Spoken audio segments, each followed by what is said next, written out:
Viewers ਫਿਰ ਦੁਬਾਰਾ ਤੁਹਾਡਾ ਸਵਾਗਤ ਹੈ ਪ੍ਰੋਗਰਾਮ ਸੱਚੋ ਸੱਚ ਵਿੱਚ। ਜੀ ਡਾਕਟਰ ਸਾਹਿਬ, ਹੁਣ ਤੁਸੀਂ ਸਾਡੇ ਦਰਸ਼ਕਾਂ ਨੂੰ ਦੱਸੋ ਅੱਜ ਦੇ ਦਿਨ ਦੀ ਸਿੱਖ ਹਿਸਟਰੀ ਅਤੇ ਵਰਲਡ ਹਿਸਟਰੀ ਵਿੱਚ ਕੀ ਅਹਿਮੀਅਤ ਹੈ। 1710 ਦੇ ਵਿੱਚ ਸਿੱਖ ਇਤਿਹਾਸ ਦੇ ਹਵਾਲੇ ਨਾਲ ਬਾਬਾ ਬੰਦਾ ਸਿੰਘ ਬਹਾਦਰ ਨੇ ਸਰਹੰਦ ਫਤਿਹ ਤੋਂ ਬਾਅਦ ਇਹ ਸੋਚਿਆ ਕਿ ਸਿੱਖਾਂ ਦਾ ਆਪਣਾ ਕੋਈ ਮਹਿਫੂਜ਼ ਕਿਲ੍ਹਾ ਹੋਣਾ ਚਾਹੀਦਾ, ਭਾਵੇਂ ਥੋੜ੍ਹਾ ਸਮਾਂ ਲੱਗਾ। ਸੋ ਉਹਨਾਂ ਨੇ ਮੁਖਲਸਗੜ੍ਹ, ਜਿਹੜਾ ਕਿ ਅੰਬਾਲਾ ਔਰ ਪਹਾੜੀ ਇਲਾਕਾ ਜਿਹੜਾ ਹਿਮਾਚਲ ਦਾ ਹਿੱਸਾ, ਉਹਦੀਆਂ ਪਹਾੜੀਆਂ ਸਨ ਜੀ, ਉਹਦੇ 'ਚ ਇੱਕ ਛੋਟਾ ਜਿਹਾ ਕਿਲ੍ਹਾ ਮੁਖਲਸਗੜ੍ਹ ਦਾ ਸੀ, ਉਹਦਾ ਨਾਂ ਲੋਹਗੜ੍ਹ ਰੱਖ ਕੇ ਉਸ ਨੂੰ ਡਿਵੈਲਪ ਕੀਤਾ ਔਰ ਉਹੀ ਖਾਲਸੇ ਦਾ ਜਿਹੜਾ ਹੈ ਉਹ ਪਹਿਲਾ ਕਿਲ੍ਹਾ ਆਜ਼ਾਦ ਸਿੱਖ ਰਾਜ ਦਾ ਬਣਦਾ, ਉਹ ਰਾਜਧਾਨੀ ਦੇ ਤੌਰ 'ਤੇ ਉਹਨੂੰ ਡਿਵੈਲਪ ਕੀਤਾ ਜੀ। 1960 ਦੇ ਵਿੱਚ ਜਦੋਂ ਕਿ ਪੰਜਾਬੀ ਸੂਬਾ ਲਹਿਰ ਪੰਜਾਬ 'ਚ ਬੜੇ ਜ਼ੋਰਾਂ 'ਤੇ ਚੱਲ ਰਹੀ ਸੀ, ਸੋ ਮਾਸਟਰ ਤਾਰਾ ਸਿੰਘ ਨੇ ਆਊਟਰੀਚ ਵੀ ਕੀਤਾ ਬਾਕੀਆਂ ਨੂੰ, ਜਿਨ੍ਹਾਂ 'ਚ ਸੁਤੰਤਰ ਪਾਰਟੀ, ਸਮਾਜਵਾਦੀ ਪਾਰਟੀ ਦੇ ਲੋਕ, ਜੈ ਪ੍ਰਕਾਸ਼ ਨਰਾਇਣ ਵਰਗਾ ਵੀ ਹਮਾਇਤੀ ਸੀ, ਔਰ ਡਾਕਟਰ ਸੈਫੂਦੀਨ ਕਿਚਲੂ ਜਿਹੜੇ ਕਿ ਅੰਮ੍ਰਿਤਸਰ ਦੇ ਪੁਰਾਣੇ ਉਹਨਾਂ ਲੀਡਰਾਂ 'ਚੋਂ ਸਨ, ਜਿਨ੍ਹਾਂ ਨੂੰ ਹਿੰਦੂ, ਸਿੱਖ, ਮੁਸਲਮਾਨ ਸਾਰੇ ਪਿਆਰ ਕਰਦੇ ਸਨ, ਔਰ 47 ਤੋਂ ਬਾਅਦ ਉਹ ਪਾਕਿਸਤਾਨ ਨਹੀਂ ਸੀ ਗਏ, ਉਹ ਅੰਮ੍ਰਿਤਸਰ ਹੀ ਰਹਿ ਗਏ ਸੀ, ਉਹ ਵੀ ਇਸ ਪੰਜਾਬੀ ਸੂਬਾ ਕਨਵੈਨਸ਼ਨ 'ਚ ਸ਼ਾਮਲ ਹੋਏ ਸੀ, ਜਿਹੜੀ ਕਿ ਇੱਕ ਬੜੀ ਰਿਮਾਰਕੇਬਲ ਗੱਲ ਸੀ। ਜੀ।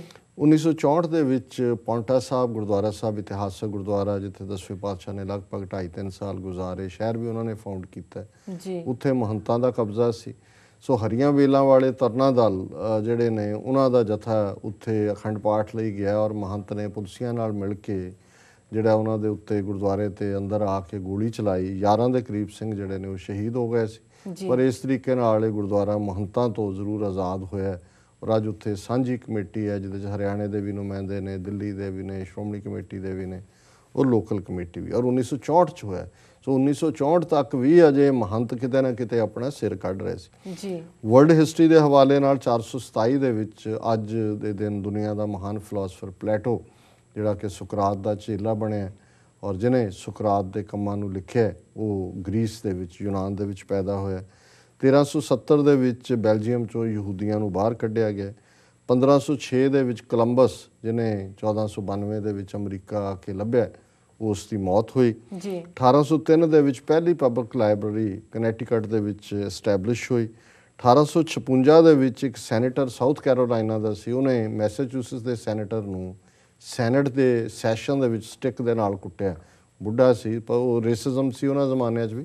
ਸੋ ਇਹ ਨਹੀਂ ਹੈ ਵੀ ਅੱਜ ਕੁਰਸੀਆਂ ਚੱਲਦੀਆਂ ਇੰਡੀਅਨ ਪਾਰਲੀਮੈਂਟ ਦੂਜੀਆਂ ਥਾਵਾਂ 'ਤੇ, ਇੱਥੇ ਵੀ ਜਿਹੜੀ ਇਹਨਾਂ ਦੀ ਸੈਨੇਟ ਮੁੱਢਲੇ ਸਾਲਾਂ 'ਚ ਇਹ ਕੁਛ ਹੁੰਦਾ ਰਿਹਾ।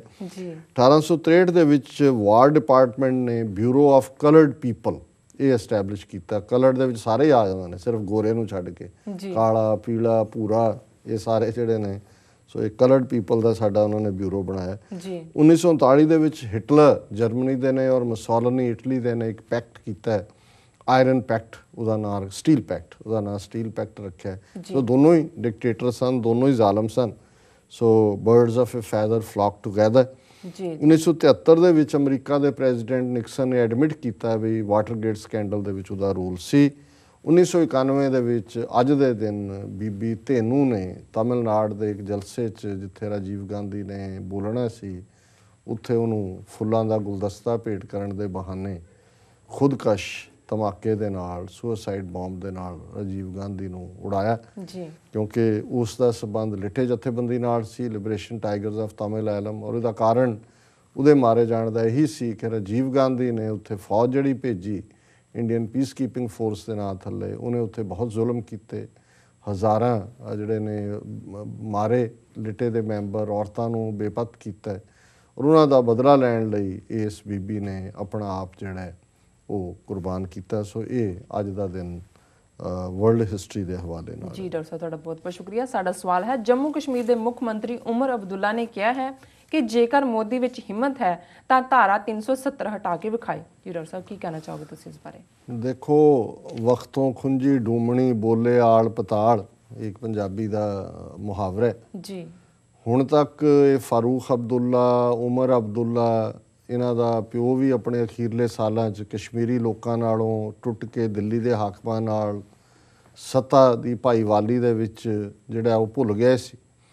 ਔਰ ਬੇਸ਼ੱਕ ਸ਼ੇਖ ਅਬਦੁੱਲਾ ਬਹੁਤ ਵੱਡਾ ਲੀਡਰ ਹੋਇਆ ਕਸ਼ਮੀਰ ਦਾ, ਕਦੇ ਉਹਨੂੰ ਸ਼ੇਰੇ ਕਸ਼ਮੀਰ ਦਾ ਖਿਤਾਬ ਦਿੱਤਾ ਸੀ ਜੀ, ਲੇਕਿਨ ਸ਼ੇਰ ਤਾਂ ਉਹੀ ਹੁੰਦਾ ਜਿਹੜਾ ਲੋਕਾਂ ਦੇ ਦਿਲਾਂ ਦੇ ਵਿੱਚ ਵਸਦਾ। ਜੇ ਤੁਸੀਂ ਲੋਕਾਂ ਨਾਲੋਂ ਟੁੱਟ ਕੇ ਹਾਕਮਾਂ ਨਾਲ ਸਮਝੌਤੇ ਕਰਦੇ ਹੋ ਤੇ ਫਿਰ ਇਹੀ ਕੁਝ ਹੁੰਦਾ। ਇਹੀ ਹਾਲ ਫਾਰੂਕ ਅਬਦੁੱਲੇ ਦਾ ਸੀ। ਜੀ ਬਿਲਕੁਲ। ਹੁਣ ਫਾਰੂਕ ਅਬਦੁੱਲਾ ਦੇ ਮੁੱਖ ਮੰਤਰੀ ਹੁੰਦੇ ਆ ਚਿੱਠੀ ਸਿੰਘਪੁਰਾ 'ਚ 35 ਸਿੱਖ ਮਾਰੇ ਗਏ।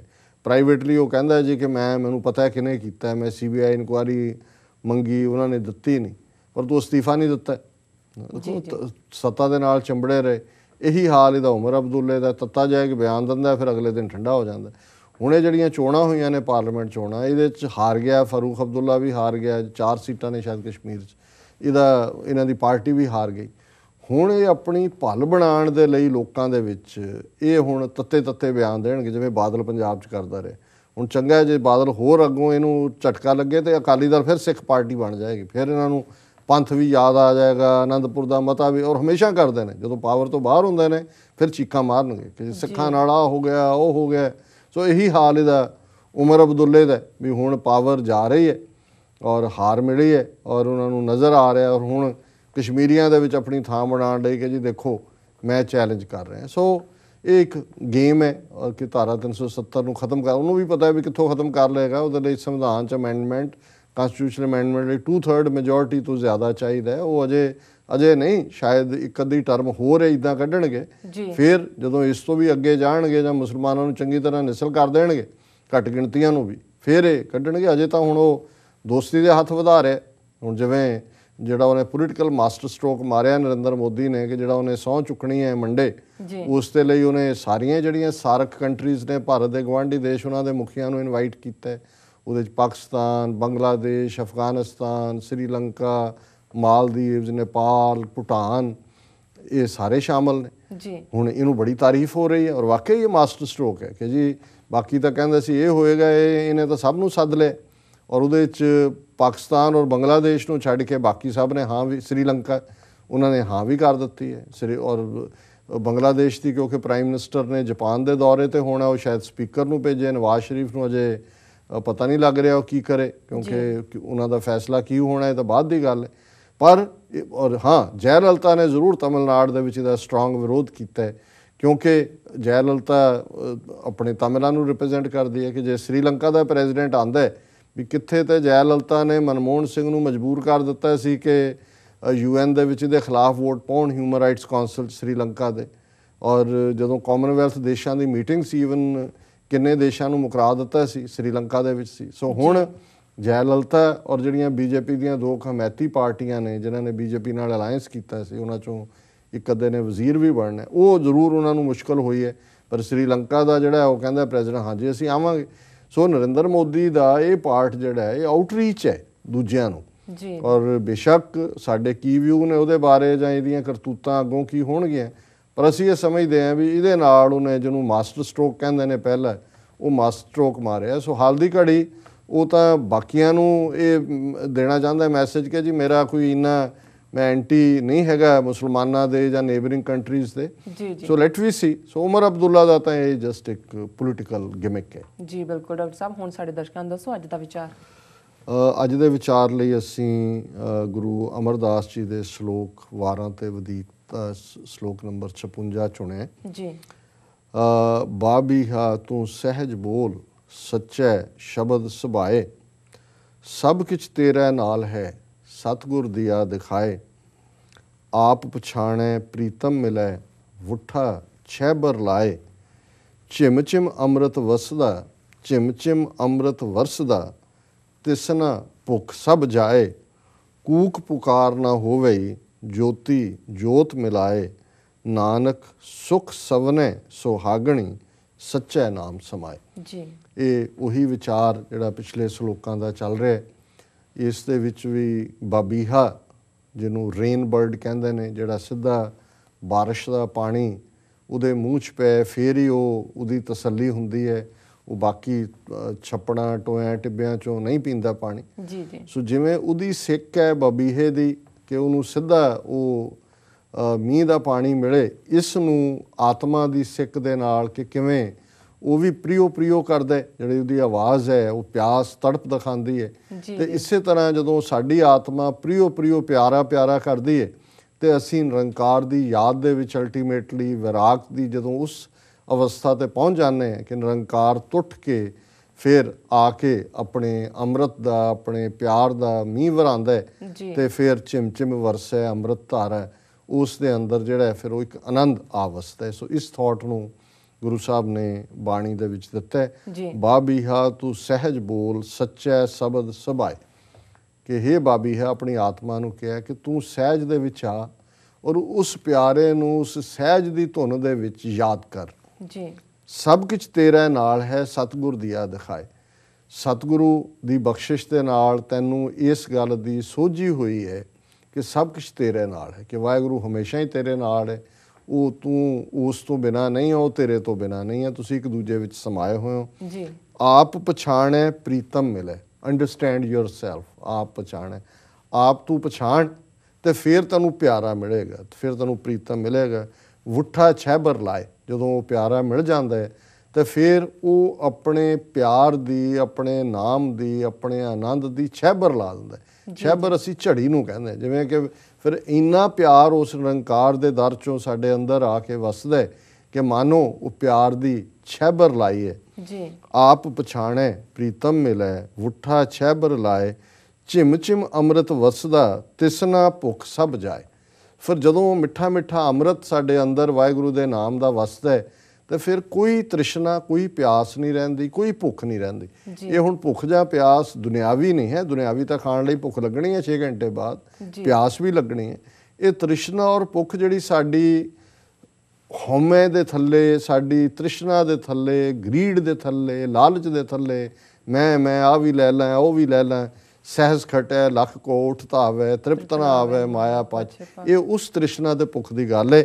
ਝਿਮ ਝਿਮ ਅੰਮ੍ਰਿਤ ਵਸਦਾ ਤਿਸਨਾ ਭੁੱਖ ਸਭ ਜਾਏ, ਕੂਕ ਪੁਕਾਰ ਨਾ ਹੋਵੇ ਜੋਤੀ ਜੋਤ ਮਿਲਾਏ। ਹੁਣ ਕੋਈ ਚੀਕਾਂ ਨਹੀਂ ਵੱਜਦੀਆਂ, ਚੀਕਾਂ ਇਹੀ ਹੁੰਦਾ ਹਾਲ ਪਾ ਰਿਹਾ, ਉਹ ਮਰ ਗਏ ਭੁੱਖੇ, ਕੁਛ ਨਹੀਂ ਰਹਿ ਗਿਆ, ਇਹ ਨਹੀਂ ਹੈ, ਉਹ ਨਹੀਂ ਹੈ, ਕੁਛ ਨਹੀਂ ਹੈ, ਮੰਦਾ ਲੱਗਿਆ। ਸੋ ਉਹ ਕਹਿੰਦਾ ਵੀ ਜਦੋਂ ਇਹ ਝਿਮ ਝਿਮ ਅੰਮ੍ਰਿਤ ਵਰਸਦਾ ਦੀ ਸਿਚੁਏਸ਼ਨ ਹੁੰਦੀ ਹੈ ਫਿਰ ਕੂਕ ਪੁਕਾਰ ਨਾ ਹੋਵੇ, ਫਿਰ ਕੋਈ ਸਕਰੀਮਸ ਕਰਾਈਜ਼ ਨਹੀਂ ਹੁੰਦੀਆਂ, ਜੋਤੀ ਜੋਤ ਮਿਲਾਏ। ਹੁਣ ਇਹ ਵੀ ਇੱਕ ਮਿਸਕਨਸੈਪਸ਼ਨ ਹੈ ਸਾਡੇ ਸਿੱਖਾਂ 'ਚ ਕਿ ਅਸੀਂ ਮਰਨ ਤੋਂ ਬਾਅਦ ਵਾਲਿਆਂ ਨੂੰ ਕਹਿੰਦੇ ਹਾਂ ਜੀ ਕਿ ਜੋਤੀ ਜੋਤ ਗੁਰੂ ਸਾਹਿਬ ਲਈ ਤਾਂ ਕਹਿੰਦੇ ਹੀ ਹੈ, ਪਰ ਅਸੀਂ ਜਲ ਕਾ ਜਲ ਹੁਆ ਰਾਮ, ਔਰ ਇਸ ਨੂੰ ਅਸੀਂ ਸਮਝਦੇ ਹਾਂ ਵੀ ਸਿਰਫ ਜੋਤ ਜੋਤ ਦੇ ਨਾਲ ਮਰਨ ਤੋਂ ਬਾਅਦ ਹੀ ਰਲਦੀ ਹੈ। ਪਰ ਗੁਰਬਾਣੀ ਦੇ ਬਹੁਤ ਸਾਰੇ ਜਿਹੜੇ ਸ਼ਬਦਾਂ ਦੇ ਕਨਸੈਪਟ ਨੇ ਉਹ ਜਦੋਂ ਅਸੀਂ ਨਿਰੰਕਾਰ ਦੇ ਵਿੱਚ ਜੁੜ ਜਾਂਦੇ ਹਾਂ ਤਾਂ ਇਵੇਂ ਹੀ ਹੈ ਜੋਤੀ ਜੋਤ ਮਿਲੇ, ਕਿ ਜਿਵੇਂ ਸਾਡੀ ਜਿਹੜੀ ਰੂਹ ਹੈ ਉਹ ਨਿਰੰਕਾਰ ਦੇ ਪਿਆਰ, ਨਿਰੰਕਾਰ ਦੇ ਵਿੱਚ ਇਕਮਿਕ ਹੋਈ ਹੈ। ਸੋ ਸਿਰਫ ਜੋਤੀ ਜੋਤ ਮਰਨ ਤੋਂ ਬਾਅਦ ਨਹੀਂ ਹੁੰਦਾ, ਜਿਉਂਦਿਆਂ ਵੀ ਹੁੰਦਾ। ਮਰਨ ਤੋਂ ਬਾਅਦ ਤਾਂ ਅਸੀਂ ਅਰਦਾਸ ਕਰਦੇ ਹਾਂ ਕਿ ਇਵੇਂ ਹੀ ਮਿਲਿਆ ਰਹੇ ਜਿਵੇਂ ਜਿਉਂਦਿਆਂ ਮਿਲਿਆ ਸੀ। ਕੂਕ ਪੁਕਾਰ ਨਾ ਹੋਵੇ ਜੋਤੀ ਜੋਤ ਮਿਲਾਏ, ਨਾਨਕ ਸੁਖ ਸਵਨੈ ਸੁਹਾਗਣੀ। ਸੋ ਜਿਹਦਾ ਨਿਰੰਕਾਰ ਦੇ ਨਾਲ ਪ੍ਰੀਤ ਹੈ ਉਸ ਨੂੰ ਪਿਆਰਾ ਮਿਲ ਗਿਆ, ਉਹਦਾ ਪ੍ਰੀਤਮ ਉਹਦੇ ਕੋਲ ਹੈ, ਉਹ ਸੁਹਾਗਣ ਹੈ। ਤੇ ਜਿਹੜੀ ਸੁਹਾਗਣ ਹੈ, ਜਿਹਦਾ ਪਤੀ ਪਿਆਰਾ ਉਹਦੇ ਕੋਲ ਹੈ, ਨਾਨਕ ਸੁਖ ਸਵਨੈ, ਉਹ ਸ਼ਾਮ ਨੂੰ ਸੁਖ ਦੀ ਨੀਂਦ ਸੌਂਦੀ ਹੈ, ਸੁਖ ਦੇ ਵਿੱਚ ਉਹ ਆਤਮਾ ਰਹਿੰਦੀ ਹੈ, ਸੱਚੇ ਨਾਮ ਸਮਾਏ, ਔਰ ਉਹਦਾ ਸਾਰਾ ਵਕਤ ਜਿਹੜਾ ਹੈ ਉਹ ਸੱਚੇ ਨਾਮ ਦੇ ਵਿੱਚ ਸਮਾਇਆ ਹੋਇਆ ਗੁਜ਼ਰਦਾ। ਸੋ ਇਹ ਗੁਰੂ ਅਮਰਦਾਸ ਜੀ ਦਾ ਫਰਮਾਨ ਹੈ। ਜੀ ਡਾਕਟਰ ਸਾਹਿਬ, ਤੁਹਾਡਾ ਬਹੁਤ ਬਹੁਤ ਧੰਨਵਾਦ। ਤੁਸੀਂ ਅੱਜ ਦਾ ਵਿਚਾਰ ਸਾਡੇ ਦਰਸ਼ਕਾਂ ਨਾਲ ਸਾਂਝਾ ਕੀਤਾ। ਇਸ ਦੇ ਨਾਲ ਆਪਣੇ ਵੀਅਰਸ ਕੋਲ ਲੈਣੀ ਹੈ ਇਜਾਜ਼ਤ। ਵੀਅਰਸ, ਸਾਡੇ ਪ੍ਰੋਗਰਾਮ ਦਾ ਸਮਾਂ ਇੱਥੇ ਸਮਾਪਤ ਹੁੰਦਾ। ਤੁਸੀਂ ਆਪਣੀ ਰਾਏ ਤੇ ਸੁਝਾਅ ਸਾਨੂੰ ਭੇਜਣਾ ਨਾ ਭੁੱਲਣਾ ਸਾਡੇ ਇਸ ਪਤੇ ਤੇ sos@tvh4.tv ਤੇ। ਅਸੀਂ ਆਪਣਾ ਪ੍ਰੋਗਰਾਮ ਲੈ ਕੇ ਫਿਰ ਤੁਹਾਡੇ ਰੂਬਰੂ ਹੋਵਾਂਗੇ। ਤਦ ਤੱਕ ਲਈ ਮੈਨੂੰ ਤੇ ਆਪਣੇ ਡਾਕਟਰ ਸਾਹਿਬ ਨੂੰ ਆਗਿਆ ਦਿਓ। ਵਾਹਿਗੁਰੂ ਜੀ ਕਾ ਖਾਲਸਾ, ਵਾਹਿਗੁਰੂ ਜੀ ਕੀ ਫਤਿਹ।